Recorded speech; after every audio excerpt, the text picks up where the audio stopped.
So many a times we get questions on implant restorative options. This context in this PPT is taken from the contemporary fixed prosthodontics book by Sir Rosenstiel. Okay, so moving on to the implant restorative options. First, the simplest one. Let's consider single implant. We have to take care about the aesthetics. In aesthetics, we have to take care about the emergence profile. We have to take care about the emergence profile and the angulation, the subgingival and subcrestal depth. Okay, how much apical to the bone level, the color of the bone should the implant collar be placed, and of course the anatomical landmarks. Simultaneously discussing the textbook, the requirements of a single tooth implant crown is as follows. One is aesthetics,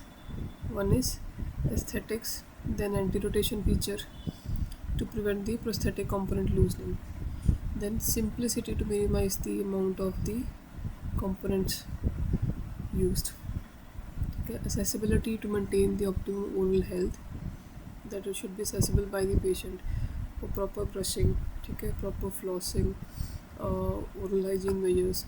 Variability to allow the clinician to control the height, diameter, the angulation of the implant restoration. How we can remember this? How we can remember this? By the mnemonic of save. By the mnemonic of save. Okay. By the mnemonic of save.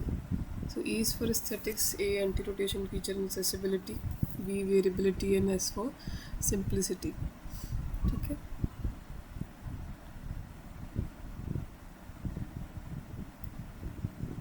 So if you guys want the PDF of this book too, let me know. I'll put it in the comment section. Okay.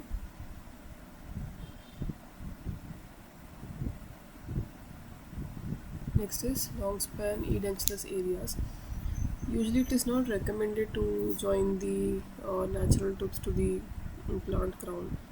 It is not recommended to join the natural tooth to the implant restoration or implant prosthesis. But if at all you have to split them together, you have to join them together, you consider giving a non-rigid connector. You consider giving a what is called as a non-rigid connector.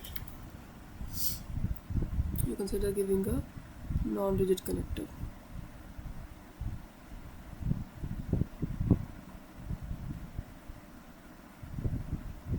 Okay, we'll give a non-rigid connector. And then give the acrylic metal prosthesis, not the PFM, not zirconia, acrylic metal prosthesis, because acrylic has what is called as a damping effect. Acrylic has what is called as a damping effect. Acrylic has what is called as a damping effect. Or prefer giving hybrid prosthesis. A hybrid also has acrylic in it, so again the damping effect comes into play.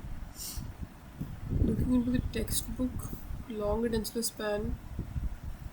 Similar options can be used when treating a long edentulous span. The clinician may choose to have multiple implants placed between the remaining natural teeth and to fabricate a fully implant supported restoration.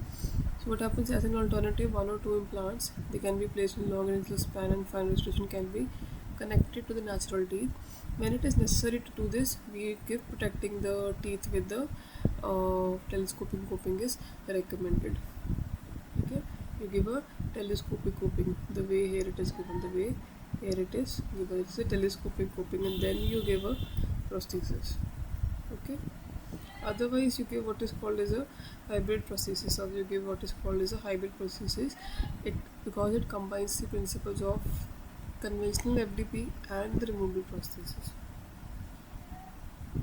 Okay, or you give a hybrid prosthesis. Next is distal extension cases. If the crown to implant ratio is favorable, 2 implants for 3 unit FDP is enough. 2 implants are enough if the crown implant ratio is favorable. But if the crown implant ratio is not favorable, Okay, the crown is longer, the implant is shorter. One implant for each missing tooth is required. One implant for each missing tooth is required. So in this case, you do something called as over engineering. What is over engineering? You increase the number of the implant that you are putting in the wound.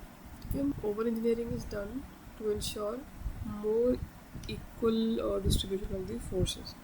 And this you need in, if in doubt, for example, in parafunction cases. For example, in parafunction cases. Okay? For example, in parafunction cases. When the lighter axial forces are there, then you use fewer implants.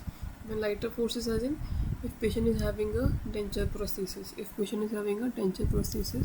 you give there are lighter forces, you use fewer implants. Looking into this text, for distal extension cases, the conventional is RPD. Otherwise, two distal extension cases restorative options are there. One option is to place an implant distal to the most posterior tooth. One is to place a distal implant most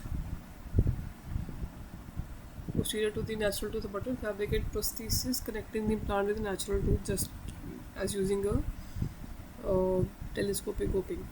If the crown root ratio is favorable, two implants to support a 3 unit FDP is enough.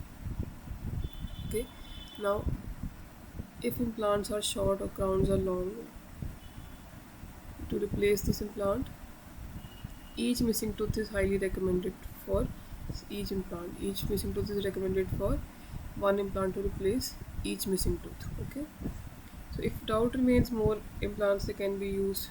Parafunctional habits, and fewer implants are when lighter forces are expected, those opposing a complete denture or those supporting a prosthesis in the anterior part of the mouth. Okay, then comes last, for large prosthesis, either go for hybrid or polymono prosthesis.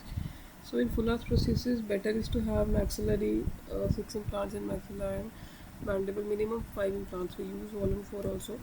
Tilting of the implants is done, then multi-unit abutments are used.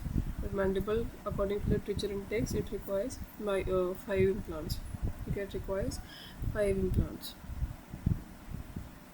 Fixed restoration complete in either a hybrid prosthesis or a fixed PFM prosthesis. That's all you have to remember. That RP4, RP5 are also full arch prosthesis, the implant restorative options, but they are removable prosthesis. The main advantage of a completely fixed restoration, whether it's hybrid or metal ceramic, it is completely retained by the patient at all times. Okay, if it is screw retained, the dentist can remove it, allowing easy access and cleaning and repair of the prosthesis. Okay, with the hybrid prosthesis, you must decide between leaving enough space for hygiene assess, minimizing spacing for optimum aesthetics. From a conversational distance, a properly made prosthesis will hardly be noticed. Aesthetic phonetics is a problem. They are solved. They can be avoided by not placing implants near the midline, restoring the incisor teeth with contics. Okay. So all in all, you have to remember as single implant prosthesis. Then you will mention the long span edentulous cases. Okay, telescoping coping होती है, and then non-rigid connectors is the basic fundamental that is used. Okay, acrylic provides a damping effect. In distal extension cases, if crown to implant ratio is favorable, 2 implants for 3 unit FDP. If crown implant ratio is not favorable, you use 1 implant for each missing tooth. And over engineering, if in doubt, for example in parafunction, you use more number of implants. And when lighter forces are there, fewer implants can be used. For large prosthesis, either hybrid or polymono, and then maxilla 6 implants, mandible 5 implants. Removable prosthesis RP4, RP5, either implant supported or implant retained. If you have any doubts, please do let me know. And if you want the PDF of this book, if you want the PDF of Rosenstiel book, I'll put it in the comment section if you want. I hope it was helpful. Okay, do mention the doubts if any. Thank you.